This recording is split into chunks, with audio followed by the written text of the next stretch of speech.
दोस्तों, हमारे हरियाणा के अंदर क्या पूरे देश के अंदर एक कहावत है कि चोरी का गुड़ मीठा होता है।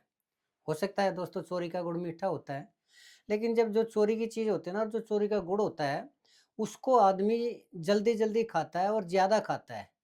और जब ज़्यादा खाता है तो वही चोरी का गुड़ बदहज़मी भी करता है और शुगर भी करता है दोस्तों, और जितने भी नुकसान है ना वो करता है। और अगर ये चोरी का गुड़ अगर कभी हलक में अटक जाए ना, तो आदमी कितना ही पानी पी लो, कितना ही कमर थपथपा लो, आदमी की जान लेके छोड़ता है। ऐसा हो ही नहीं सकता है कि चोरी का गुड़ हलक में अटके और आदमी की जान ना जाए। इसलिए अच्छा यही है कि आदमी चोरी का गुड़ ना खाए और अपने जो घर का गुड़ है ना उसी को खाए। उससे आदमी की ताकत बनी रहती है, आयरन की कमी पूरी होती है और आदमी की विटामिन बी या जो दूसरी हैं और हाजमा भी ठीक होता है। ये सारे उसके फ़ायदे होते हैं और देर तक आदमी खा सकता है। अगर आपको लगता है कि मैं झूठ बोल रहा हूँ, तो प्रमाण इतिहास भरा पड़ा है दोस्तों इस प्रमाण से। और इसका सबसे ताज़ा उदाहरण है, अगर आप देखना चाहते हैं तो रेलूराम पूनिया का उदाहरण देख सकते हैं। रेलूराम पूनिया ने चोरी का गुड़ खाया था और पूरे घर को शमशान बनवा बैठे थे। नहीं समझे आप? चलिए, अगर नहीं समझे तो दोस्तों मैं बताता हूँ आपको कि कैसे रेलूराम पूनिया ने चोरी का गुड़ खाया और पूरा परिवार खत्म हो गया और उसके घर को शमशान घाट बनना पड़ा। और सिर्फ रेलूराम पूरिया नहीं, पूनिया जी ही नहीं, ऐसे भरे पड़े हैं उदाहरण। मैं आपको वो कुछ उदाहरण अब बताऊँगा कि जिन्होंने चोरी का गुड़ खाया और वो चोरी का गुड़ हलक में अटका और उनको अपनी जान से हाथ धोना पड़ा। तो दोस्तों बने रहिए मेरे साथ। मैं अभी गया और अभी आया और आपको सब कुछ बताऊँगा। तब तक आपसे निवेदन है कि आप मेरे इस चैनल को सब्सक्राइब ज़रूर करिए दोस्तों। बस अभी आया मैं 5 सेकंड के अंदर।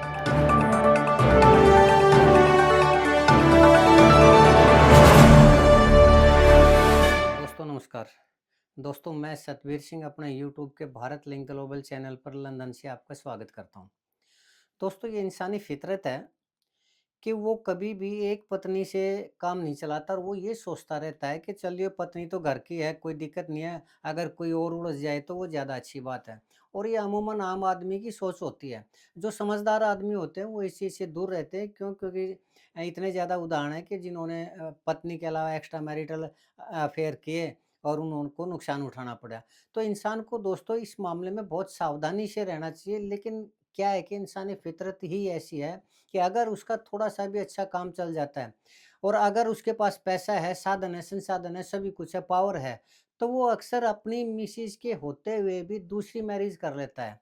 और वो जो दूसरी मैरिज शुरू में तो बहुत अच्छी लगती है और जो क्योंकि वो आदमी पावरफुल होता है, तो उसके जो बच्चे हैं, मिसेज़ है, घरवाले हैं, रिश्तेदार वो भी नहीं बोलते क्योंकि उनको उनकी ज़रूरत पड़ती रहती है और वो इस चीज़ को स्वीकार कर लेते हैं। लेकिन जब वही पत्नी और वो आदमी बुजुर्ग हो जाता है और उस पत्नी के बच्चे बड़े हो जाते हैं, तो वो उस पत्नी के बच्चे बड़े होकर ना घर के अंदर एक ऐसा माहौल क्रिएट कर देते हैं कि वो आदमी अपने सारे बुढ़ापे में पछताता रहता है कि उसने क्यों किया ऐसा और ऐसी गलती दोबारा नहीं करनी चाहिए। या फिर लोगों को वो बताता रहता है, रोता रहता है, चीखता रहता है कि ज़िंदगी में दूसरी बीवी नहीं रखनी चाहिए किसी भी सूरत में। लेकिन ऐसे बहुत से उदाहरण हैं दोस्तों, मैं आपको आज कुछ उदाहरण बताना चाहूँगा कि जिन्होंने पावरफुल होते हुए भी अपनी मिसेज़ के अलावा अपने घर में वो दूसरी औरत लेके आए और शुरू में तो उन्होंने उस चीज़ को एन्जॉय किया, लेकिन कुछ दिन के बाद उसके दुष्परिणाम भी सामने आए और उनको न सिर्फ़ अपनी जान से हाथ धोना पड़ा, बल्कि जान से अगर हाथ नहीं भी धोना पड़ा तो परिवार के अंदर एक ऐसा खिंचाव रहा, एक ऐसा तनाव रहा कि वो न जी पाए, वो न मर पाए। तो मैं दोस्तों आज कुछ उदाहरण बताना चाहूँगा इसी चीज़ के। तो सबसे पहला उदाहरण है दोस्तों धर्मेंद्र और हेमा मालिनी जी। धर्मेंद्र और हेमा मालिनी जी सबको पता है फ़िल्म स्टार थे और ये पति-पत्नी थे। लेकिन धर्मेंद्र की मैरिज पहले ही हो चुकी थी प्रकाश कौर जी के साथ और उनके लड़के सनी देओल और बॉबी देओल और ये सभी को पता है। लेकिन फ़िल्मों में एक साथ काम करते थे। हेमा मालिनी काफ़ी सुंदर थी, तो उन्होंने प्रकाश कौर के होते हुए हेमा मालिनी के साथ दूसरी मैरिज कर ली। और वो मैरिज क्योंकि हिंदू मैरिज एक्ट के तहत दूसरी मैरिज अलाउड नहीं है। अगर कोई आदमी एक पत्नी के होते हुए दूसरी मैरिज करता है तो उसको 7 साल की सज़ा होती है। और उसका करियर खत्म होता है वो अलग। तो इसलिए धर्मेंद्र ने मैरिज तो की, लेकिन जिस हिंदू धर्म के लिए धर्मेंद्र जाना जाता है, जिस हिंदू धर्म का वो हीरो है, लोग उसको अपना स्टार मानते हैं, उसी धर्म को उसने छोड़ दिया और उसने इस्लाम धर्म अपना लिया और किसी से ये बात बताई नहीं। और 1980 में हेमा मालिनी के साथ धर्मेंद्र ने मैरिज की, लेकिन इस्लाम धर्म अपनाया और अपना नाम रखा उसने दिलावर खान। और हेमा मालिनी ने मुस्लिम धर्म ग्रहण करके अपना नाम रखा आयशा भी। और वो सारी उम्र इस्लाम ही रहे, यानी वो जो धर्मेंद्र था वो दिलावर खान रहा प्रमाणिक रूप से। और जो हेमा मालिनी, जिसको हम हेमा मालिनी के नाम से जानते हैं, वो आयशा बी के नाम से थी वो। तो अब ये देखिए कि उस मैरिज का फ़ायदा क्या है कि वो अपने धर्म को नहीं बचा पाया, अपने धर्म को लोगों को बता नहीं पाया, और वो जो दूसरा धर्म उसने अपनाया उसको नहीं बता पाया, जबकि दिल के अंदर ही अंदर उनके अंदर ये तो था कि वो मुस्लिम धर्म अपना रखा है, लेकिन किसी को बताया तक नहीं उन्होंने। अब आती है पारिवारिक उसकी। तो ठीक है, धर्मेंद्र एक सक्षम आदमी था, पैसे थे, पावर थी, रुतबा था, सब कुछ था। और हेमा मालिनी भी सक्षम थी, लेकिन कभी भी धर्मेंद्र हेमा मालिनी को अपने परिवार के अंदर नहीं लेके जा पाया, अपने बच्चों के साथ नहीं रख पाया। हमेशा उसको दूसरी जगह रखा, यानी एक तरह से वो शादीशुदा होते हुए भी देख दूसरी बन के रहेगी, एक कीप बन के रही। कभी भी वो समाज के सामने या अपनी ही नज़रों के सामने वो एक पत्नी नहीं कहलाई। भले ही लोग उसको उसकी मिसेज़ कहते हो, लेकिन वास्तव में हिंदू धर्म के अनुसार वो धर्मेंद्र की पत्नी नहीं थी। और जो उसने कभी घर के अंदर जाने की भी कोशिश की, तो सनी देओल ने, प्रकाश कौर ने, इन्होंने उसको घुसने नहीं दिया।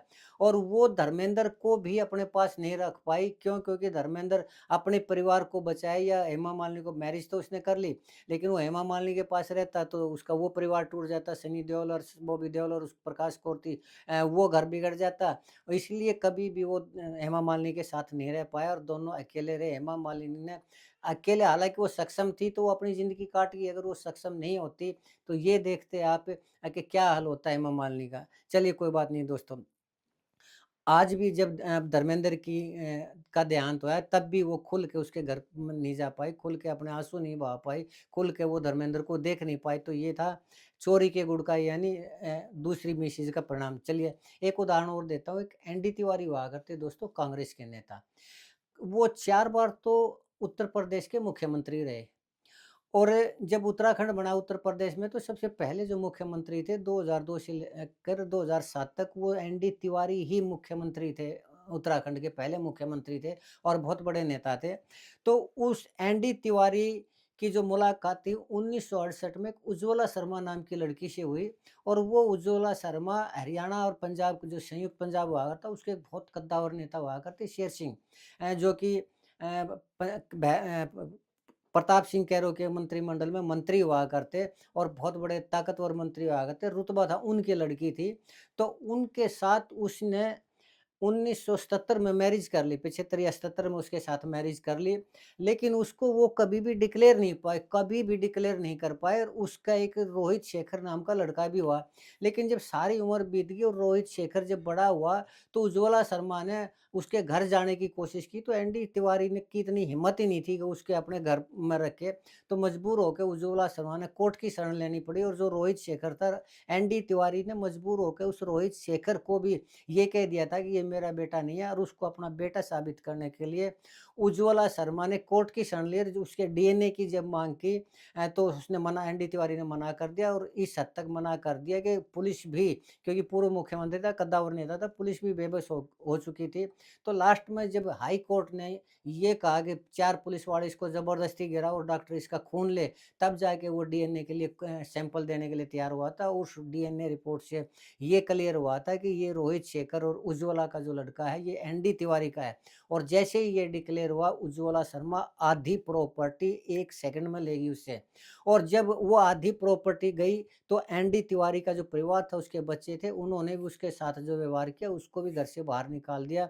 और वो उज्ज्वला शर्मा के पास रहने लगे। और लगभग 50 साल, 49-50 साल के बाद या 44 साल के बाद उज्ज्वला शर्मा ने ज़बरदस्ती की, तो उसको फिर से मैरिज करने की, फिर से उसके साथ मैरिज की, और वो उज्ज्वला शर्मा के पास रहा। लेकिन वहाँ पर भी रहा तो उसके साथ भी जो व्यवहार हुआ, वो बस ऐसा ही था कि प्रॉपर्टी हासिल कर ली उन्होंने। एक उज्ज्वला शर्मा जो अब तक कीप थी, उसकी बजाय उसको अपने पति का नाम मिल गया, जो रोहित शेखर था उसको पिता का नाम मिल गया। नहीं तो वो दुनिया में ऐसे ही अनाथ के रूप में, या फिर बास्टर्ड के रूप में, या उसके रूप में उनकी पहचान थी, कम से कम वो खत्म हो गई। अब ये नतीजा हुआ है एनडी तिवारी का चोरी का गुड़ खाने का, यानी दूसरी बीवी रखने का। अब सिर्फ एनडी तिवारी नहीं, मैंने एनडी तिवारी के लड़के का नाम बताया रोहित शेखर। तो रोहित शेखर ने भी इसी तरह का प्रयास किया। रोहित शेखर के लोग ये कह रहे हैं, मैंने कहीं पढ़ा था कि उसका अपनी किसी भाभी के साथ वो था, और वो उस भाभी का जो लड़का था उसी का लड़का था कि वो उसको अपना माना करते, और वो उसकी माँ जो उज्ज्वला शर्मा थी उसका भी जो झुकाव था, वो उसकी भाभी थी। वो कौन थी, किसकी मिसेज़ थी, ये तो मैं नहीं बता पाऊँगा, या फिर नहीं ध्यान है, ये क समझ लीजिए। लेकिन उसके साथ उसके अफ़ेयर के चर्चे थे। लेकिन एक अनुपमा कुछ अनुपमा नाम की लड़की थी, शायद अनुपमा ही था, कुछ ऐसा था। उस लड़के ने उसके साथ मैरिज करने की कोशिश की, रोहित शेखर के साथ, और वो एडवोकेट थी। तो उसके साथ अफ़ेयर होते हुए भी उसने उस लड़की के साथ मैरिज कर ली, और मैरिज करके जब उसको पता चला कि इसका तो ऑलरेडी अफ़ेयर है और इसके पास कुछ भी नहीं है, तो उसने इतनी ज़्यादा व्यथित हुई कि उसने इतनी ताकत नहीं बची थी रोहित शेखर के अंदर कि उसकी पत्नी ने, जो उसने उसके साथ मैरिज की थी, उसने पकड़ के उसको बेड पे गिराया और तकिए से उसका मुँह बंद किया, और वो रोहित शेखर जो मर्द था उसके अंदर इतनी ताकत नहीं थी कि वो अपनी पत्नी से अपनी जान की रक्षा कर सके, और उसकी पत्नी ने उसको जान से मार दिया। हालाँकि बाद में उसकी जेल भी हुई थी। लेकिन कहने का तात्पर्य ये है कि जब एक किसी और के साथ उसका था, और उसके बच्चे को भी लोग ये कह रहे थे, या फिर लोग माना करते कि रोहित शेखर का या इस तरह का कोई सुनने में आ रहा था, तो फिर क्यों उसने मैरिज की, ये समझ में नहीं आता। तो ये अगर उसके पिताजी ने, एनडी तिवारी ने भी वही चोरी का गुड़ खाने वाली आदत, और उसके बेटे रोहित शेखर ने भी वही चोरी का गुड़ खाने वाली वो नीति अपनाई, और जब वो गुड़ हलक में अटका तो बाप बेटों को दोनों के साथ इतनी बुरी बनी, बहुत ज़्यादा। चलिए खैर कोई बात नहीं। अब अगला बताते हैं मुलायम सिंह यादव जी का। मुलायम सिंह यादव जी, कौन नहीं जानता कि कितने कद्दावर नेता थे, कितने मजबूत नेता थे। लेकिन मुलायम सिंह की जो मिसेज़ थी वो थी मालती देवी, और वो अखिलेश की मदर हुआ करती, लेकिन उसके बावजूद उनका अफ़ेयर चला साधना गुप्ता नाम की लड़की से, और वो साधना गुप्ता के साथ उसका अफ़ेयर चला, और लेकिन उसको कभी भी वो अपनी पत्नी नहीं कह पाया, और वो उसको अलग रखा, और हालाँकि उसका एक प्रतीक नाम का बेटा भी बताया, जिसकी मिसेज़ अपर्णा यादव है, जो और जो आजकल बीजेपी के अंदर है। वो जब मालती का देहांत हुआ तो उसको साधना गुप्ता को मुलायम सिंह यादव ने घर ले जाने की कोशिश की, तो उसी बात से अखिलेश उससे नाराज़ हुआ, और अखिलेश की उसकी नाराज़गी इसी बात के ऊपर थी, और अंत में जो मुलायम सिंह यादव का और अखिलेश का यादव का जो झगड़ा हुआ, और जो उसने सत्ता छीनी मुलायम सिंह यादव से, वो जग ज़ाहिर है। तो उसके पीछे भी कहीं न कहीं एक्स्ट्रा मैरिटल अफ़ेयर और दूसरी पत्नी को रखना, यानी चोरी का गुड़ खाने का ही उसके पीछे था। एक आपने मोहन का नाम सुना होगा दोस्तों, ये भजन लाल जी के लड़के। भजन लाल जी के लड़के में भी चोरी का गुड़ खाने की आदत थी, और जब ये उप मुख्यमंत्री थे कांग्रेस के राज में, तो कांग्रेस के राज में जब भूपेंद्र हुड्डा मुख्यमंत्री हुआ करते, तो भजन लाल को वो करने के लिए, मैनेज करने के लिए कांग्रेस ने चंद्र मोहन को उप मुख्यमंत्री बना दिया था। लेकिन अपनी इसी आदत के कारण जब वो पंचकुला से वो एमएलए भी, विधायक भी हुआ करते, तो वो पंचकुला में किसी मार्केट में खड़े थे, तो उसने उस अनुराधा बाली नाम के लड़की को देखा, और वो इस हद तक उसके ऊपर मोहित हो गया कि वो उसका पीछा करता-करता वो गलियों में इधर-उधर हो गई, तब भी अपने वर्करों से कहा कि मैं उसके बगैर नहीं रह पाऊँगा, मैं ये नहीं कर पाऊँगा और वो नहीं कर पाऊँगा, और उसको तलाश करो। और लास्ट में उसको तलाश किया, और वो कांग्रेस की कार्यकर्ता थी, तो जब उसने ये दिखाई दिया कि चंद्रमोहन खुद उसके पास आए हैं, तो उसने भी मौके को लपकने के लिए कटाक्षी ने उसके साथ मैरिज की, और इस्लाम धर्म अपना के उसने मैरिज की, और चंद्रमोहन का नाम, जो भजनलाल इतने बड़े नेता हुए थे, उसने धर्म बदल के चाँद मोहम्मद अपना नाम रखा, और अनुराधा बाली ने भी अपना नाम चेंज करके मुस्लिम रखा था। और उसका अंजाम क्या हुआ सभी जानते हैं, कि लास्ट में उनका जब समाज का ज़्यादा दबाव आया, तो तलाक लेना पड़ा, और उसकी छवि थी वो ख़त्म हुई। उसके बाद उप मुख्यमंत्री की कुर्सी गई उसकी, और इंसल्ट हुई वो अलग, और उसकी जो विरासत, जो भजनलाल जी की विरासत थी, उस विरासत से उसको हाथ धोना पड़ा, और उसके बाद ही कुलदीप बिश्नोई का उदय हुआ था।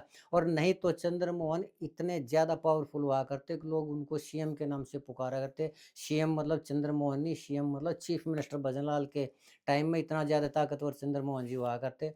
लेकिन चोरी के गुड़ के आदत की वजह से सब कुछ बर्बाद कर लिया, और आज वही चंद्रमोहन न 3 में है, न 13 में, कहीं उसका नाम सुनाई नहीं देता। खैर दोस्तों, अब ये रेलू राम वाला मामला लेते हैं दोस्तों। तो रेलू राम जी की जो कृष्णा पत्नी थी ना, अब अभी मेरे को पता चला, हालाँकि मुझे ये तो पता था कि 2 बीवियाँ हैं उसकी। लेकिन ये जो सोनिया है, वो सोनिया उस कृष्णा की बेटी है और उस कृष्णा पहले से शादीशुदा थी।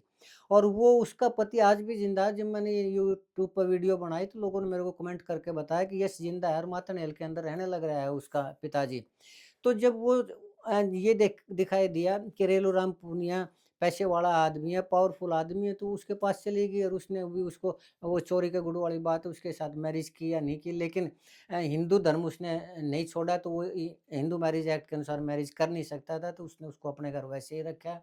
और जब वैसे रखा है, सारी उम्र रखा है, ठीक है, रिलेशन कैसे रहे, परिवार में कैसे रहा, हम इस चीज़ पे नहीं जाते। लेकिन लास्ट में जब ये सोनिया बड़ी हुई तो ये उसको प्रॉपर्टी देने से साफ मना कर दिया। क्यों? क्योंकि उसको पता था रेलूराम को कि ये उसकी लड़की नहीं है और ये कृष्णा की लड़की है और ये कृष्णा उसकी मिसेज हुआ करती, तो उसने प्रॉपर्टी देने से मना किया। तो उसी प्रॉपर्टी के चक्कर में कृष्णा भी उससे झगड़ा किया करती और प्रॉपर्टी मांगा करती। क्यों? क्योंकि सारी जिंदगी तो रेलूराम के साथ बिताई उसने, अब वो कहाँ जाती, अपना गुजारा कहाँ करती। और एक ही बेटी थी उसकी सोनिया, तो वो कहाँ जाती। आखिर प्रॉपर्टी तो उसको भी चाहिए थी, लेकिन जो उसका पारिवारिक दबाव था रेलूराम का, क्यों? क्योंकि तब तक वो बुजुर्ग हो चुका था, बूढ़ा हो चुका था और उसका अपना खुद का लड़का था, पुत्रवधू थी, पोता था, पोती थी और दूसरे रिश्तेदार थे। अब वो रिश्तेदारों को और अपने परिवार को अवॉइड कर नहीं सकता था, नहीं कर सकता था, तो सोनिया को प्रॉपर्टी कहाँ से देता। और उसी प्रॉपर्टी के लिए जिसके ऊपर सोनिया का अधिकार नहीं था, उसने रेलूराम ही नहीं पूरे परिवार को शमशान घाट बना दिया। तो ये देखिए उसके पीछे क्या था, उसके पीछे था चोरी का गुड़। और जब चोरी का गुड़ हलक में अटकता है ना दोस्तों, तो परिवार शमशान घाट बन जाता है। इसलिए मैं कहता हूँ कि चोरी का गुड़ नहीं खाना चाहिए, अपने खुद के घर का गुड़ खाना चाहिए, जो हाजमा भी देता है, ताकत भी बना के रखता है, सारी कमियों को भी पूरी करता है और आदमी देर तक खाता रहता है। और जब भी जो भी चोरी का गुड़ खाएगा दोस्तों, परिवार के शमशान घाट बनने की संभावना तो रहती ही रहती है। इसलिए सुधर जाइए और चोरी का गुड़ खाने से बच जाइए। और बल्कि मैं एक चीज़ और एक्स्ट्रा कहूँगा कि अगर किसी इंसान की पत्नी एक्सपायर हो जाती है और अगर उसके पास बच्चे हैं, तो कितना ही तंग पाले ना, लेकिन दूसरी मैरिज नहीं करनी चाहिए दोस्तों। क्यों? क्योंकि जो सौतेली माँ है ना, वो तो चून की भी खराब होती है, आटे की भी खराब होती है, जिंदा औरत तो उससे ज़्यादा खराब होती है, खतरनाक होती है। क्यों? क्योंकि वो कभी भी सौत के बच्चों को सहन कर ही नहीं सकती, किसी भी रूप में सहन नहीं कर सकती। इस चीज़ का भी इतिहास भरा पड़ा है, आप इतिहास देख लीजिए, सरवरनीर का किस्सा देख लीजिए, आप दूसरे किस्से देख लीजिए, वर्तमान का देख लीजिए आप, कि सौतेली माँ ने कभी भी अपनी सौत के बच्चों को स्वीकार नहीं किया और उन बच्चों के साथ बहुत बुरी बनी उनका बचपन, बहुत बुरा बीता।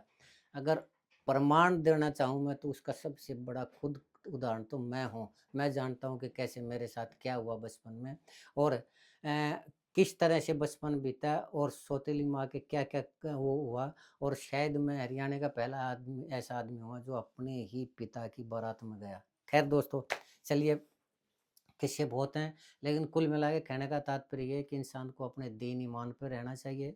इंसान को एक ही पत्नी से गुज़ारा करना चाहिए, इधर-उधर मुँह मारोगे तो नुकसान तो होगा ही होगा दोस्तों। इसलिए वक़्त है, वक़्त से पहले जो समझ जाएगा बच जाएगा। चोरी का गुड़ खाओगे तो दोस्तों परिवार के शमशान घाट बनने की तो संभावना रहेगी ही रहेगी। खैर दोस्तों, आज के लिए इतना ही। मुझे उम्मीद है कि आपको मेरा ये वीडियो पसंद आया होगा। अगर आपको लगता है कि मेरा कहना सही है, तो मैं आपसे प्रार्थना करना चाहूँगा कि आप मेरे इस वीडियो को लाइक करें, शेयर करें और कमेंट करें दोस्तों, वीडियो को हाइप करें। और चलते-चलते एक बार फिर निवेदन करना चाहूँगा कि आप मेरे इस चैनल को सब्सक्राइब ज़रूर करें, ताकि इसी तरह की विवेचना, इसी तरह का विश्लेषण, इसी तरह की वीडियो मैं आपके सामने लाता रहूँ। आपने मेरा ये वीडियो देखा, इसके लिए आपका बहुत-बहुत धन्यवाद। नमस्कार, जय हिंद, जय भारत।